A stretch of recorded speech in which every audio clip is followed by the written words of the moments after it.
नमस्कार दोस्तों, मैं मनीष कुमार आपको बहुत बहुत स्वागत करता हूं आपके अपने YouTube channel Manish study point से। दोस्तों आज है 22 जून। तो आज हम 22 जून से संबंधित सारी करंट अफेयर की घटनाओं को डिस्कस करेंगे। तो 22 जून से पहला क्वेश्चन है, हाल ही में JSW सीमेंट के ब्रांड एम्बेसडर कौन बने हैं? तो JSW सीमेंट के ब्रांड एम्बेसडर बने हैं सौरभ गांगुली और सुनील छेत्री। सौरभ गांगुली जो कि BCCI के अध्यक्ष और सुनील छेत्री भारत के स्टार फुटबॉलर हैं। यहाँ बात चली है JSW सीमेंट की। तो JSW सीमेंट के ब्रांड एम्बेसडर बने हैं सौरभ गांगुली और सुनील छेत्री की। अगर वहीं बात करें तो कुछ समय पहले ही JSW स्टील के ब्रांड एम्बेसडर बने थे ऋषभ पंत। बात करेंगे कुछ अन्य ब्रांड एम्बेसडरों की जो कि हाल फिलहाल में बने हैं। तो महेंद्र सिंह धोनी बने थे पोकर स्टार के ब्रांड एम्बेसडर। पोकर स्टार ये ऑनलाइन एक ताश के पत्तों का प्लेइंग गेम है। रोहित शर्मा बने थे, ये दुबई की एक क्रिकेट एकेडमी है क्रिक किंगडम, इसके ब्रांड एम्बेसडर बने थे। और इसके साथ साथ इंडियन इन्फोलाइन फाइनेंस लिमिटेड के भी ब्रांड एम्बेसडर बने थे रोहित शर्मा। वहीं बात करें तो अभी कुछ समय पहले ही कार्गो इंटरनेशनल के ब्रांड एम्बेसडर बनाए गए हैं सोनू सूद।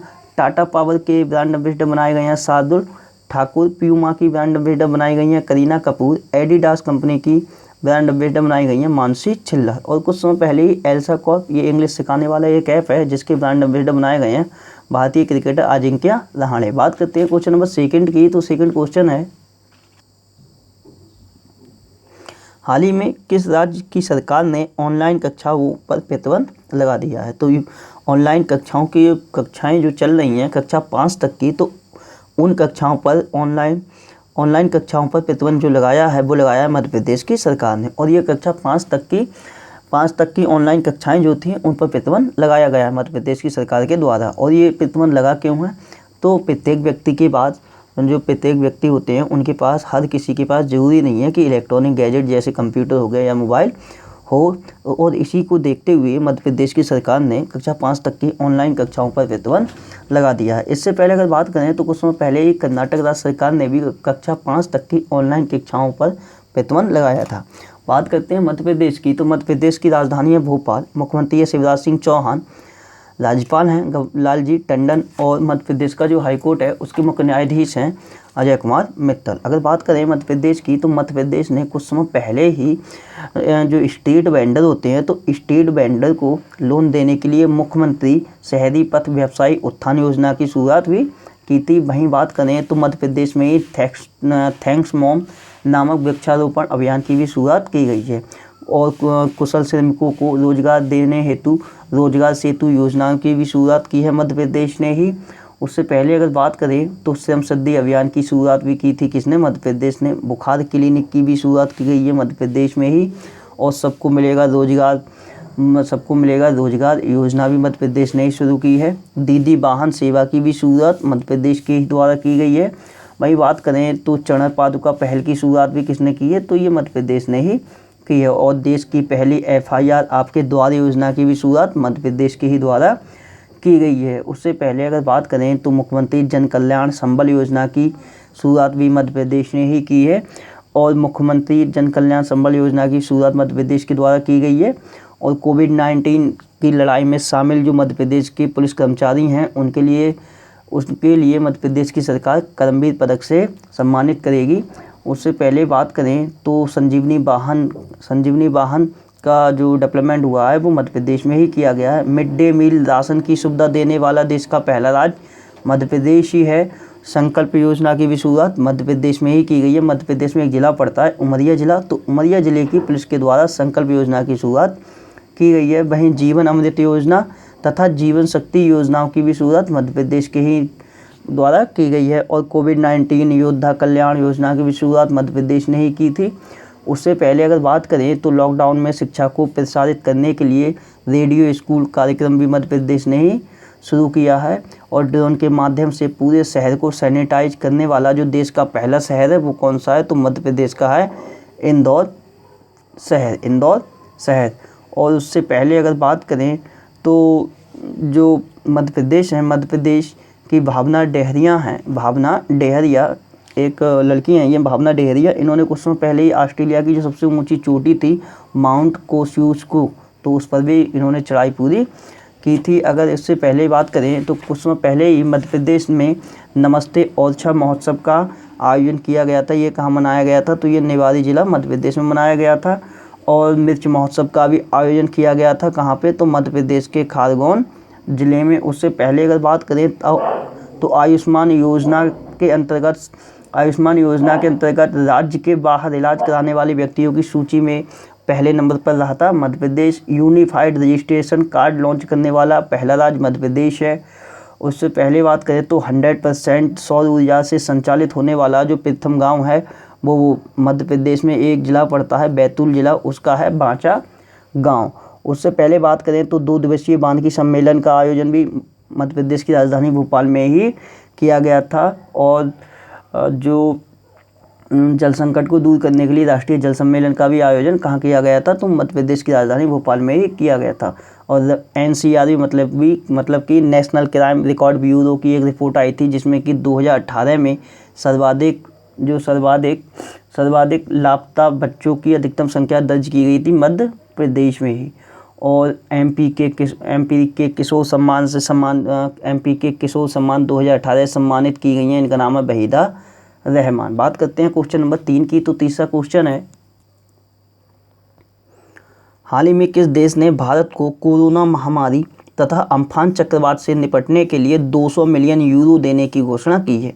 तो ये 200 मिलियन यूरो देने की जो घोषणा की है वो की है फ्रांस देश ने। फ्रांस देश के द्वारा 200 मिलियन यूरो दिया जाएगा किसके लिए? तो अपने देश भारत के लिए। और ये क्यों दिया जाएगा? तो कोरोना महामारी तथा अम्फान चक्रवात से निपटने के लिए, कोरोना महामारी से निपटने के लिए। और कुछ समय पहले ही अम्फान चक्रवात आया था जिसने कि वेस्ट बंगाल और उड़ीसा के लिए काफ़ी क्षति पहुंचाई थी। तो उसी क्षति को पूरा करने के लिए 200 मिलियन यूरो देगा फ्रांस भारत के लिए। और ये जो अम्फान चक्रवात आया था अम्फान, इसका नामकरण किसने किया था? तो थाईलैंड देश के द्वारा इस चक्रवात का नाम अम्फान दिया गया था। और वहीं बात करें तो अम्फान चक्रवात से जो प्रभावित राज्य रहे थे वेस्ट बंगाल और उड़ीसा, तो इन राज्यों में क्षतिपूर्ति के लिए केंद्र सरकार के द्वारा वेस्ट बंगाल के लिए 1000 करोड़ की सहायता राशि दी गई थी। वहीं उड़ीसा के लिए 500 करोड़ की सहायता राशि दी गई थी। बात करें अगर फ्रांस की, तो फ्रांस की राजधानी पेरिस है जो कि सीन नदी पर बसी है। मुद्रा है यहाँ की यूरो और प्रेसिडेंट है यहाँ के इमैनुअल मैक्रोन। बात करते हैं क्वेश्चन नंबर 4 की। तो चौथा क्वेश्चन है, हाल ही में किसने जर्मनी का प्रतिष्ठित शांति पुरस्कार जीता है? तो जर्मनी का प्रतिष्ठित शांति पुरस्कार ये जीता है भारतीय अर्थशास्त्री हैं अमर्त्य सेन। तो इनके लिए ही ये पुरस्कार दिया गया। जर्मन बुक ट्रेड का ये प्रतिष्ठित शांति पुरस्कार है जो कि अमर्त्य सेन के लिए मिला है। और ये कौन है अमर्त्य सेन? तो ये भारतीय अर्थशास्त्री हैं। और इनके लिए ये अवार्ड क्यों मिला है? तो इनके लिए ये अवार्ड इसलिए मिला है, इन्होंने ग्लोबल जस्टिस, एजुकेशन और स्वास्थ्य सेवा में सामाजिक असमानता के मुद्दों को संबोधित किया था तथा साथ साथ उसमें सुधार भी किया था। तथा इन्होंने विश्व में फैले जो सामाजिक अन्याय को उजागर करने के लिए इन्हें ये अवार्ड भी मिला है। बात करें अमर्त्य सेन की, तो अमर्त्य सेन ये शांति पुरस्कार, जर्मन का प्रतिष्ठित शांति पुरस्कार पाने वाले सेकंड भारतीय हैं। बात करें जो पहली बार मिला था, तो पहली बार किसे मिला था? तो ये भारत के प्रथम उपराष्ट्रपति रहे थे सर्वपल्ली राधाकृष्णन, इनके लिए दिया गया था। वहीं बात करें अगर अमर्त्य सेन की, तो अमर्त्य सेन इन्हें 1998 में अर्थशास्त्र के क्षेत्र में नोबेल प्राइज़ भी दिया गया था। और नोबेल प्राइज़ पाने वाले ये प्रथम भारतीय भी थे अर्थशास्त्र के क्षेत्र में। मतलब कि अर्थशास्त्र के क्षेत्र में नोबेल पुरस्कार पाने वाले प्रथम भारतीय कौन थे? तो ये अमर्त्य सेन ही थे। और 1999 में इनके लिए सर्वोच्च सम्मान भारत रत्न भी दिया गया था। और 2019 में जो ऑक्सफोर्ड यूनिवर्सिटी के द्वारा इन्हें बोर्डले पदक से भी सम्मानित किया गया था। बात करते हैं क्वेश्चन नंबर 5 की। तो 5वां क्वेश्चन है, हाल ही में अंतर्राष्ट्रीय योग दिवस कब मनाया गया है? तो हाल ही में अंतर्राष्ट्रीय जो योग दिवस है वो मनाया गया है 21 जून के लिए। और इस बार इसकी थीम रही है yoga for health, yoga at home. और ये 21 जून को अंतर्राष्ट्रीय योग दिवस मनाया क्यों जाता है? तो लोगों को योग के महत्व तथा इससे मिलने वाले शारीरिक तथा मानसिक लाभ को बताने के लिए। बात करें इस दिवस को जो मनाने की घोषणा की गई थी वो 2014 में की गई थी। 2014 में संयुक्त राष्ट्र महासभा में जब नरेंद्र मोदी जी ने संबोधन दिया था, उस समय पे इस योग दिवस को लिए अंतर्राष्ट्रीय लेवल पर मनाने का अनुमोदन किया गया था और उसी समय से यूएन ने 2014 में इसे अंतर्राष्ट्रीय योग दिवस के रूप में घोषित किया गया था, लेकिन ये पहली बार 2015 में मनाया गया था। बात करते हैं क्वेश्चन नंबर 6 की। तो 6 क्वेश्चन है, हाल ही में ब्लूमबर्ग बिलियनियर इंडेक्स के अनुसार मुकेश अंबानी दुनिया के किस नंबर के सबसे अमीर व्यक्ति बने हैं।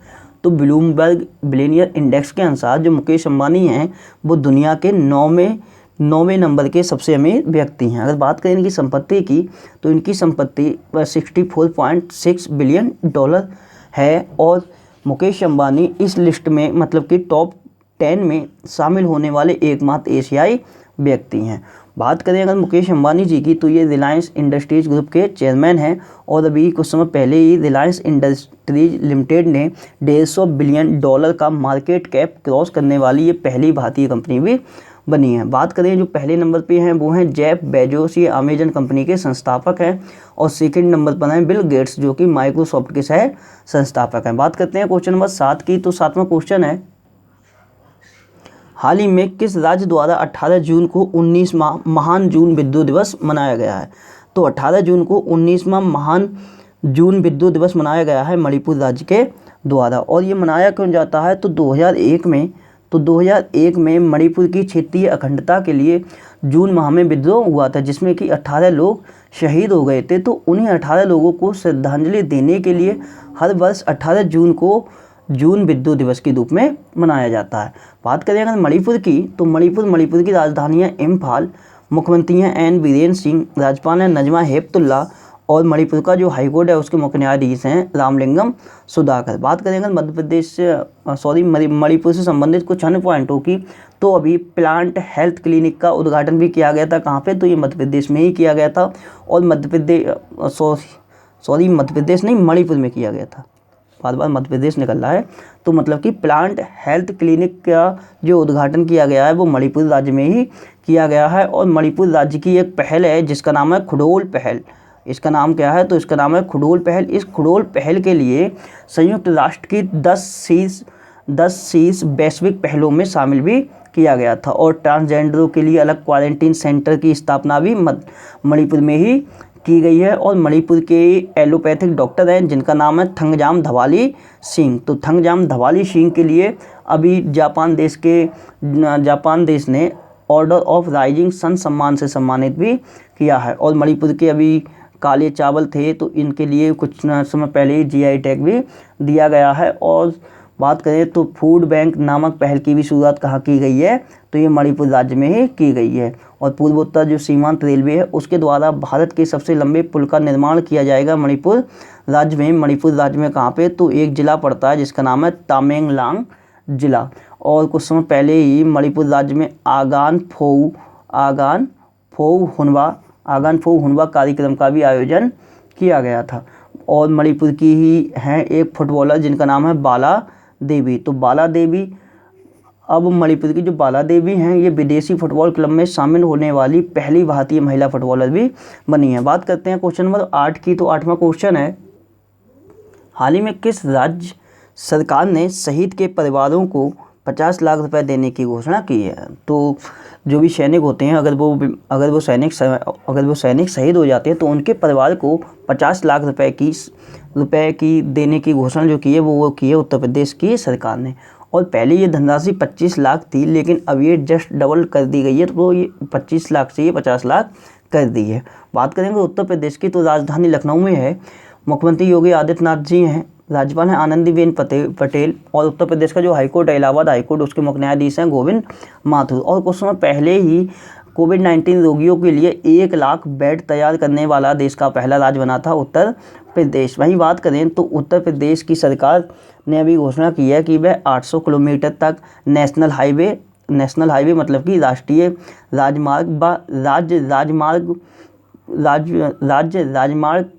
पर सड़क के दोनों ओर औषधीय पौधे जैसे कि नीम हो गया, पीपल हो गया, अश्वगंधा हो गया, इनके लिए रोपित करेगी। और अपने राज्य में प्रवासन आयोग की स्थापना करने की भी घोषणा की उत्तर प्रदेश राज्य की सरकार ने। और कुछ समय पहले ही भारतीय रेलवे द्वारा भारत में ही निर्मित जो सबसे शक्तिशाली लोकोमोटिव है जिसका नाम है WAG-12 इसका नाम है। इसका अभी ट्रायल भी किया गया है कहाँ पे, तो ये उत्तर प्रदेश में ही इसका ट्रायल किया गया है।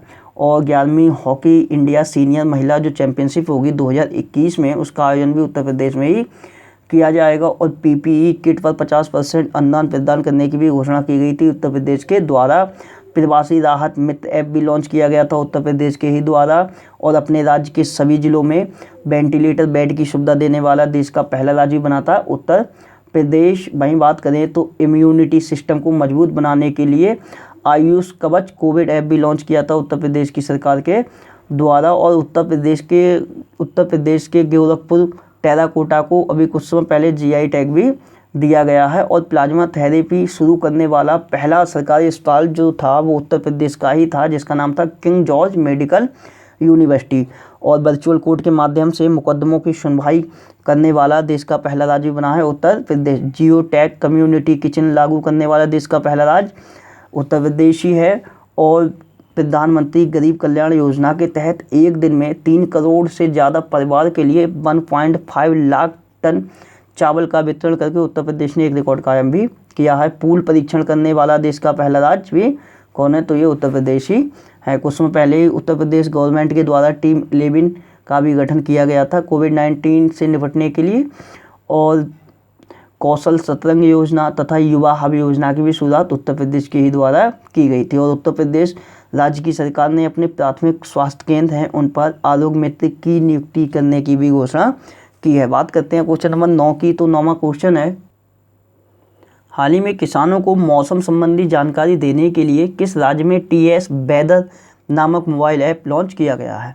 तो अपने राज्य के जितने भी किसान हैं तो उन किसानों के लिए मौसम संबंधी समस्त जानकारी देने के लिए एक मोबाइल ऐप लॉन्च किया गया है जिसका नाम है TS वेदर। और ये कहाँ लॉन्च किया गया है, तो ये तेलंगाना राज्य में लॉन्च किया गया है, ताकि जो भी किसान हैं वो मौसम के अनुसार अपनी फसल को लगा सकें तथा उनके लिए काट सकें। बात करें अगर तेलंगाना की, तो तेलंगाना की राजधानी हैदराबाद, और अभी कुछ समय पहले ही हैदराबाद की पुलिस के द्वारा स्त्री नामक कार्यक्रम की भी शुरुआत की गई है। और IIT हैदराबाद ने ही कोविड-19 के लिए कम लागत वाली आर्टिफिशियल इंटेलिजेंस आधारित टेस्ट किट भी विकसित की है।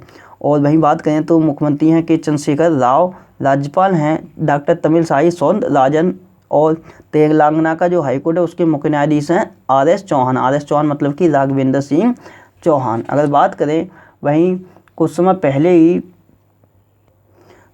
पहले IIT जो हैदराबाद है उसके द्वारा कम लागत वाले जीवन लाइट नामक वेंटिलेटर का भी विकास किया गया था। और जयशंकर तेलंगाना राज्य कृषि विश्वविद्यालय के कुलपति हैं जिनका नाम है बी प्रवीण राव के लिए 7वां MS स्वामीनाथन पुरस्कार भी दिया गया है। विंग्स इंडिया प्रदर्शनी 2020 का आयोजन भी हैदराबाद में ही किया गया था। वहीं अगर बात करें तो एशिया के सबसे बड़े जो जैव प्रौद्योगिकी और जीवन विज्ञान फोरम है जिसका नाम है बायो एशिया, तो बायो एशिया 2020 का भी आयोजन कहाँ किया गया था, तो ये हैदराबाद में ही किया गया था। और कुछ समय पहले ही भारत के सबसे बड़े ग्रामीण तकनीकी उत्सव जिसका नाम है अंता प्रज्ञा 2020, इसका आयोजन भी तेलंगाना में ही किया गया था।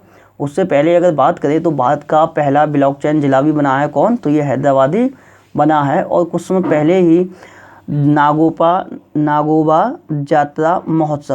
यात्रा महोत्सव का भी आयोजन किया गया है आदिलाबाद जिला तेलंगाना में। अगर वहीं बात करें अगर धानु यात्रा महोत्सव की, तो वो मनाया जाता है उड़ीसा राज्य में। और कुछ समय पहले ही जॉन्स लॉन्स लासेल की एक रिपोर्ट आई थी जिसके अनुसार सिटी मूवमेंट जो इंडेक्स था उसमें विश्व के सबसे डायनामिक शहरों में जो पहला शहर घोषित किया गया था वो हैदराबाद के लिए घोषित किया गया था।